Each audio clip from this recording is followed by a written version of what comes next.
this week's episode of The Eagle's Eye. I'm Roxanne Bound. And I'm Sarah Pitkin. And right now we're actually sitting on the bleachers of Roosevelt Field. Now, Sarah, tell us a little bit about what we're doing here today. We're actually here at Roosevelt Field because tonight is the last game that's ever going to be held here in 101 years.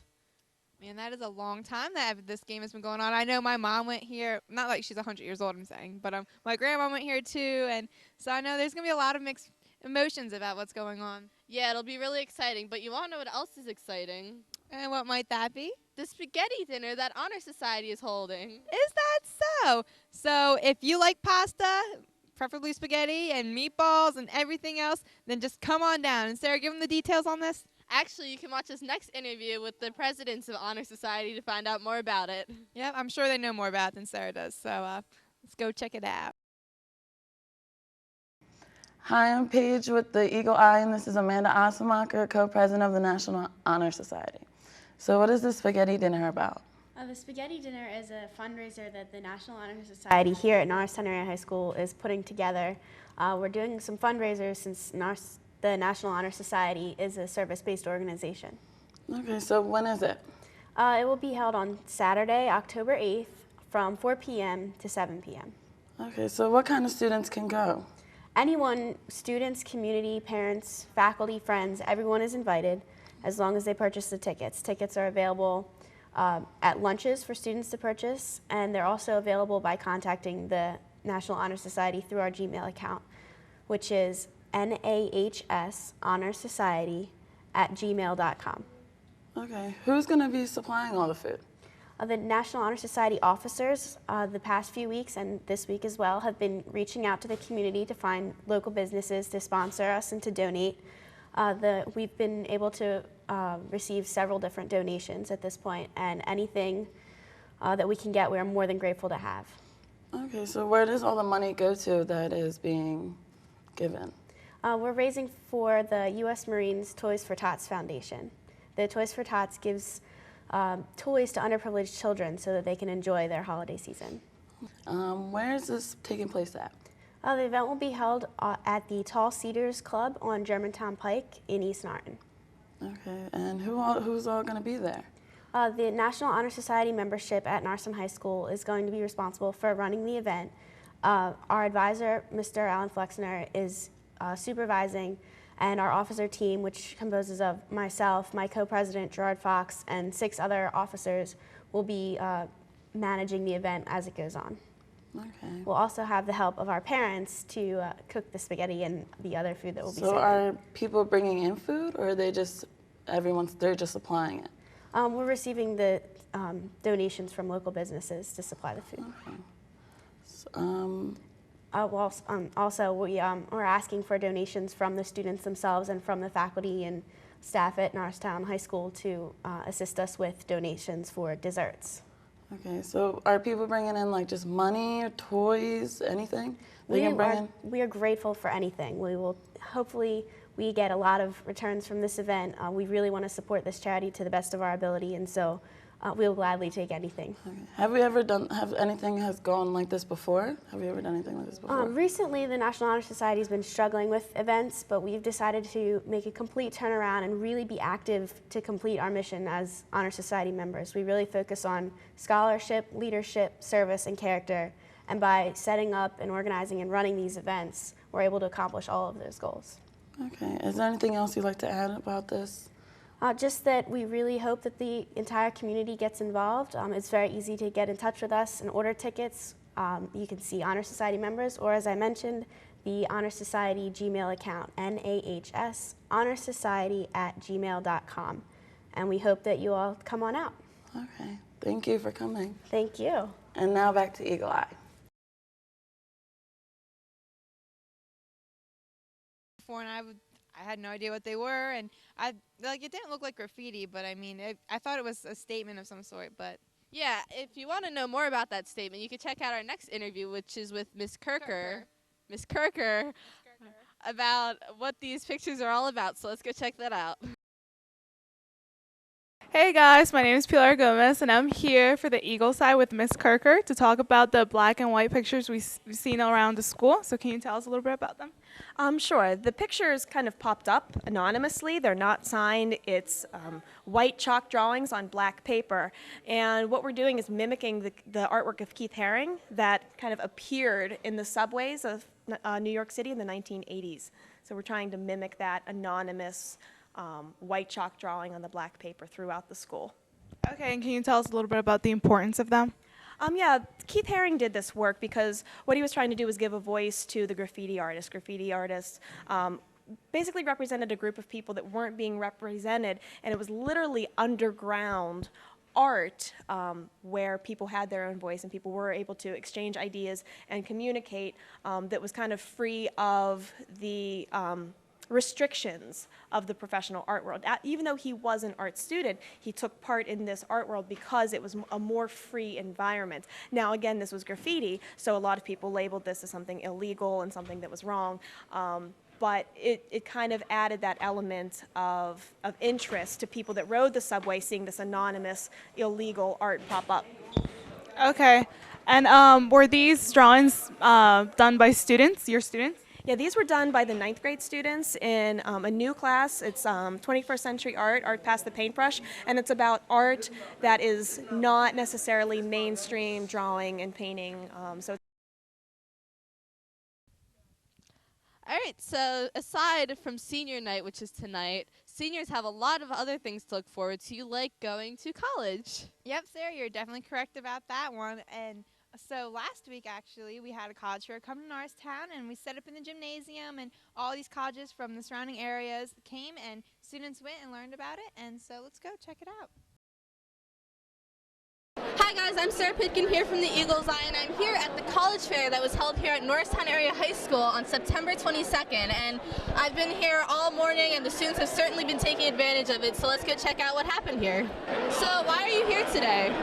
I'm here to look at different colleges and see what colleges have to offer for me. I think it was phenomenal. We had a good turnout, a lot of representatives from schools in Pennsylvania as well as schools as far as Arizona. We had a lot of traffic earlier with our juniors, and our seniors came as well and were able to get lots of material. And from the feedback I've heard from a lot of the representatives, we've taken a lot of their materials and they've had to refill it. So I think that's a good thing. I think a lot of people learn good information for today. Having a college fair is really important because, first of all, it exposes students to multiple schools as opposed to those schools that may just come one at a time. So there are 70 schools under one roof, which gives so many students an opportunity to talk to multiple colleges from Pennsylvania, Ohio. We have schools from Arizona. So it's great to have options, and that's something that I always stress to students. I think the best part was every student that came down had an opportunity to visit at least 5 different colleges or universities or trade schools or technical schools to get some type of an interest what they might want to do. I thought the amount of colleges that were here were spectacular. The kids get a lot of people to talk to, different places, different geography, different locations, different things that each school might feature, and I think that's pretty neat for the kids to get to see. I think the college fair is important because, we get to see where we stack up against the college's expectations and, where we can go. We started organizing this event in July. I sent invitations out to colleges. It was also posted on the Pennsylvania Association of College Admissions Counselors website, so colleges from all over the country could actually see which college fairs are in the area that they can attend. So after I get the invitations, we spent a lot of time giving information to the teachers to prepare the students. Every student received a list of questions, their transcript, and a list of participants today. So they had a game planned as they entered the fair. I thought the college fair was really interesting. Seeing a bunch of different colleges at once is really eye-opening, and seeing all the different things that they have to offer. I personally want to go into either communications or sports medicine. The majority of the ones that I went to actually had really good things in that. So I'm looking forward to my future. It was really helpful. I really feel like it gave me a lot of information on what schools I need to go to and try, and I really have a better idea in my head about colleges. I thought it was pretty informative. There were a lot of colleges here, and I visited a couple and got some information, so I thought it was pretty beneficial. It's important because we need to know what colleges are offering for us seniors and like what colleges are good and good benefits. The most interesting thing I feel, I'm sure it's been covered a lot by many interviews, but the variety of colleges. You know, you have a different variety of different programs and different majors that you can go and pursue a career in, you know, like Gwen Mercy and Philadelphia University. Textile school is really great, and I just feel that it's a great experience. I think the college fair has been going great. There have been a lot of students coming through and they're asking great questions. I like the fact that there's a variety. You're not stuck down with like one school. You know, it's not awkward if you have nothing else to say. You can just kind of walk away and go to a different school. What I like most is I can get an idea of where I want to go at college, so I can know for my future what I want to do in my life, so I can get a good job and a good education. I think you can tell for the vast majority of students they've done their research ahead of time, so they kind of know what questions to ask, and they know what kinds of schools they're looking for. Well, what I thought was most important was how many people I saw. I really like to see people wanting to go to college. I really enjoy seeing a lot of students interested in school. So seeing the people that came, that was pretty good. All right, Dr. Samuel, so why is it important for students to come to a college fair like this? You know, it's so very important that we prepare children to be post-secondary ready so children can have choices. You know, when you think about a college fair such as this, it's a great opportunity to provide children with resources, opportunities to make connections so that as they prepare for the upcoming school year, they know exactly what the protocol and the procedure is, the process. In this particular room, there are numerous colleges and universities, and this is a great way to facilitate access. You know, if we want children to be successful, we have to provide them with the resources, and having an event such as this provides students with the appropriate resources so that they can go to the next step. The other thing that we look forward to besides the college fair is also doing a series of activities for students and parents around financial aid, helping parents with the FAFSA forms, etc. Both here at the high school, and then probably one will be scheduled for students and parents in the local library.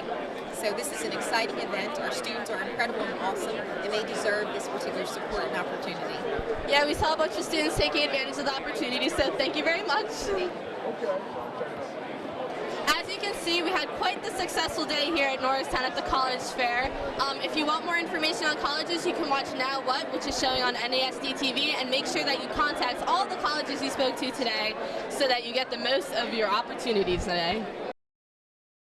So, you might notice I am wearing my ID and somebody else isn't.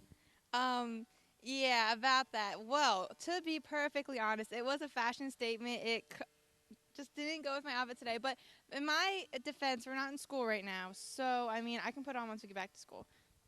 Whatever you say, but you make sure you put that on when you get back to school, because this next interview is about what will happen if you don't wear your IDs and why we wear them. So let's go check that out. Why do we need to wear IDs? Well, IDs are something that is really primarily for school safety. It's very important that everyone in the building is identified, that we know who everyone is that's here, including faculty, staff, students, visitors. It's really something that all places of employment do nowadays. Make sure that everyone is identified, and the best way to do that is through a picture ID. Where can you get an ID if you do not have one? If you don't have a picture ID right now, you are able to get one during lunch time in the school store. You can purchase one there. We have security set up there with the camera and also the machine that prints them. What are the consequences for not having one? Right now there's not necessarily consequences in place. It's more of a reward system. It's the things that you can do if you do have your ID. Which means you can leave the classroom. If you don't have an ID, teachers are not permitted to let a student leave the classroom without one, which means you can't use the restroom and things like that without an escort. If you had an emergency and had to go somewhere, we'd have to get an escort for you if you didn't have your ID. The other thing is lunch, of course. You need your ID to show the lunch ladies in line. You need your ID for dances, for sporting events. All of those things are things that you're going to need your ID for, and are privileges that our students that have the ID will be able to take advantage of. Okay, and when you're replacing an ID, how much are they? The ID replacements are $3. If you don't have one, it's basically the cost of what it costs to make an ID. So, you know, it's not making any money off of it. It's simply just, you know, replacing it, replacement value. And as I recall, last year, if you first lost your ID, it would be a free replacement. Yes. Is it still that way? It is. I believe there's still one free replacement, and then the next one would be $3. When did students get their IDs? The IDs were given out on Picture Day, which was, I believe, the 14th and 15th of September. Do IDs have to be on an NAHS lanyard? Yes, we prefer that they're on the issued lanyard. We understand that sometimes students may lose a lanyard, so, you know, we would rather you have it on a different lanyard than not have it on at all. Primarily, we want it on the Norristown High School issued lanyard, so that it's a uniform situation where everyone has the same ID, same lanyard on. So they're easily identified. Do visitors need to get an ID? Absolutely, yes. Everyone that enters the building checks in at the front desk, and they are issued with the proper identification. After they identify who they are and why they're supposed to be in the building, we then issue them a temporary visitor's ID, which goes back to what I said. You know, the primary reason for IDs is for school safety.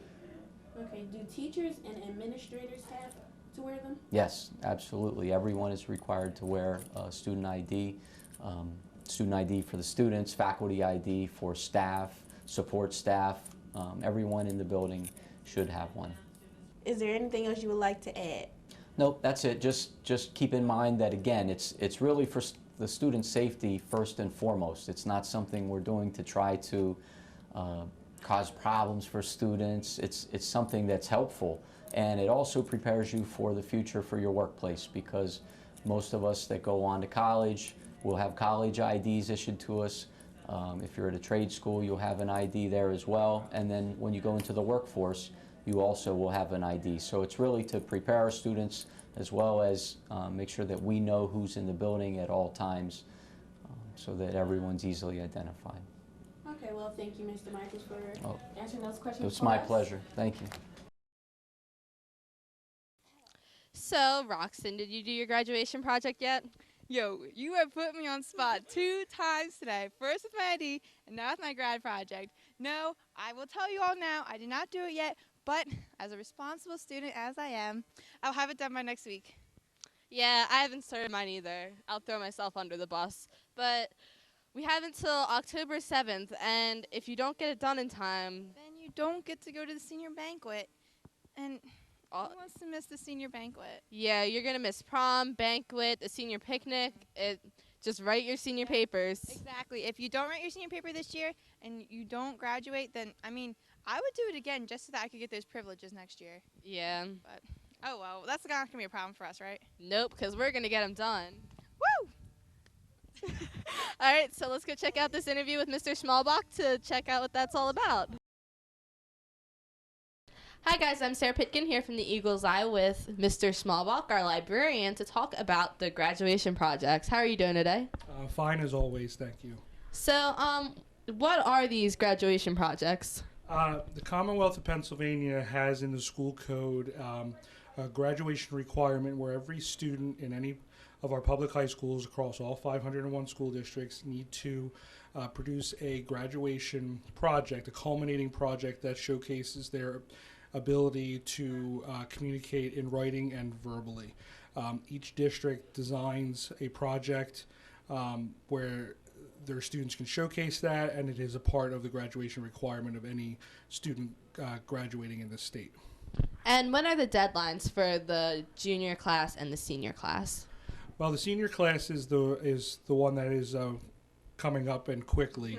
You know, our project is designed to be worked on over several years as a student is here, and the project needs to be reviewed, the written part by a panel of teachers, and then the presentation by a panel of teachers. So it's a time-intensive review process. So senior papers are due in to us by Friday, October 7th. Those papers come directly to me in the library. And the presentation date for the seniors then would follow on the early Tuesday in December. That afternoon, all the faculty is broken up into groups, and all the students that are presenting are scheduled to different time slots throughout the afternoon. The current junior class has a similar due date structure. The paper for them would be due in the beginning of October of their senior year, so next school year, and the presentations would also be on the early December, early Tuesday in next year for them. So it's following a similar pattern.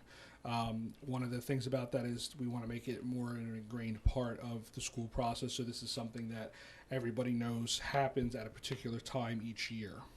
And I remember that last year and the years before that, we used to primarily work on our graduation projects and family advocacy. We don't have family advocacy anymore, so what are we doing about that? The way we switched it up was to utilize the homeroom time period, and periodically throughout the year there will be extended homeroom time that'll be devoted to graduation project issues. Now for seniors, they're all obviously at the end of the process, but say for current sophomores, the project will be introduced within the next couple of months via that extended homeroom time period. One of the ways that I think that our change will actually hopefully improve this process is that before our family advocacy groups were mixed grade level. And on one hand, you might think that's a positive because you could see people at different parts of the project. But on the other hand, I think it actually made things confusing because not every group knew what it was they were supposed to be working on at any given time. This way, everybody in the room is focused on the same part. Everyone there is doing the same thing so that they can utilize each other for bouncing off information, things like that. The teacher is their homeroom teacher, and that's why the homeroom teachers are paired up. That way they have two people that they are seeing every day. Our advocates, at best, we're seeing students once a week, and then sometimes when we had testing and whatnot, it could go several weeks before they would see their advocate. You see a homeroom teacher every day, so there's actually more contact and more ability to make sure that they're making adequate progress on that as they're going along. And what are the requirements for the paper that the seniors need to turn in on the 7th? The paper needs to have a research component to it, even if it's a experience-based paper. There does need to be some cited sources. It's a 4 to 6 page paper in standard MLA formatting, and that gets turned in. Nothing special, no fancy covers or anything like that. We're interested in the quality of the writing. And then after that, they put together a minimum 5-minute presentation on the paper topic, and they need to have a visual of some sort that supports that presentation they refer to throughout it. Most people would use, say a PowerPoint, but some might use a video, some may actually do a demonstration, and so on. There's lots of different options as to how to fulfill that part of the requirement as well. And how will these projects be graded? We have panels of teachers that will read the papers. There's a rubric that goes along with that that's in the guide that everyone has.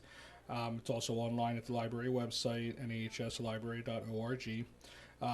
The teachers read them. In each paper and presentation is evaluated by a team of 3, and we use an average of those 3 scores.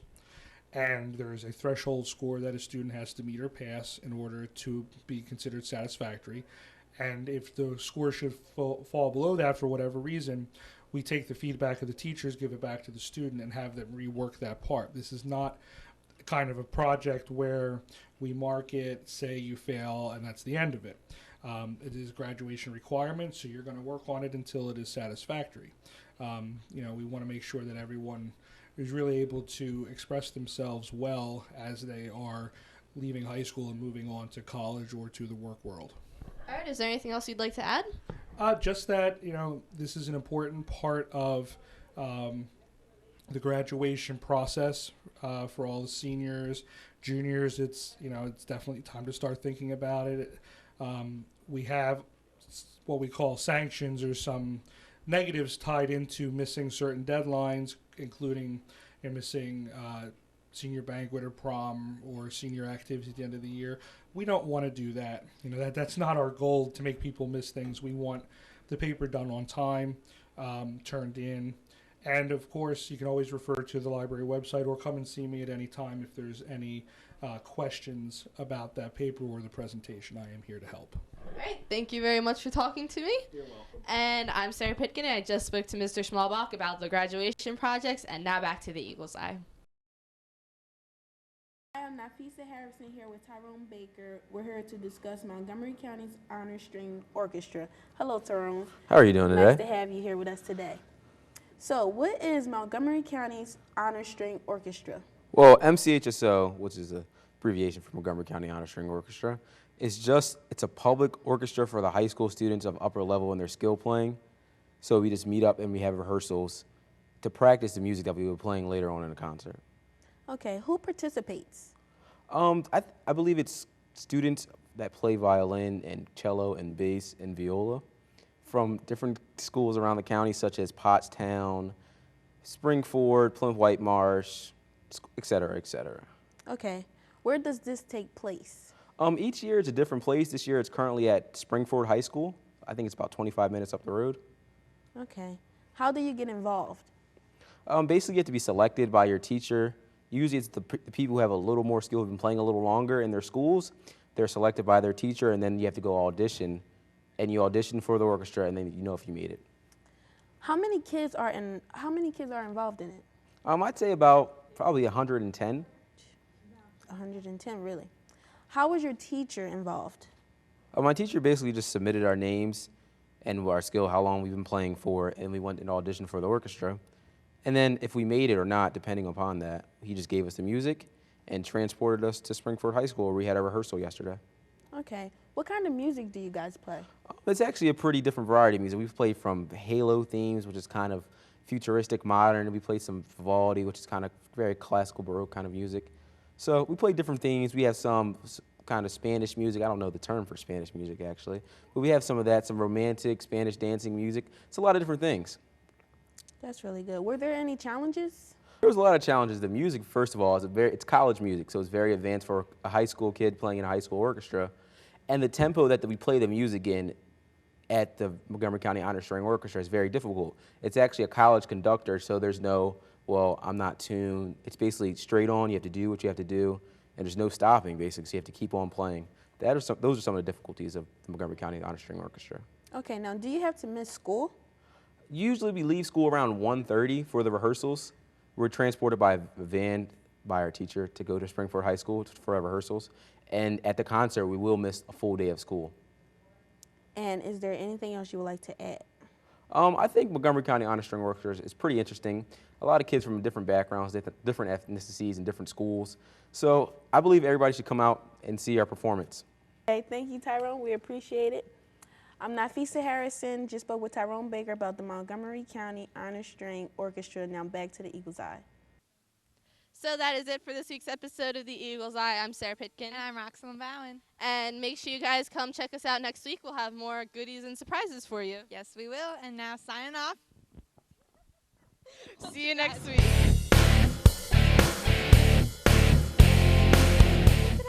Tonight is the last game that is ever going to be held at Roosevelt Field in 101 years, I think it is. Of course, that's what they said last time.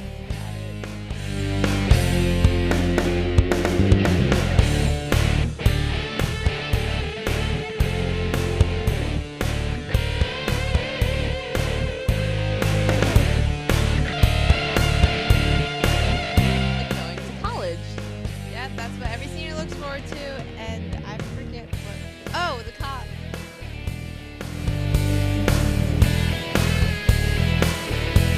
Okay, well, thank you, Tyrone.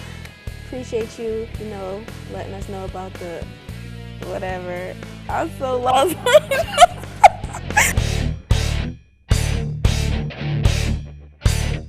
So what is this Spanish dinner about? Well, Oh my gosh, it's Spanish dinner. Hi, I'm Paige with the Eagle Eye, and this is Amanda Osselmacher, co-president of the National Honor Society. I can't do it. I'm so nervous. I can't stop, I just can't stop thinking about it.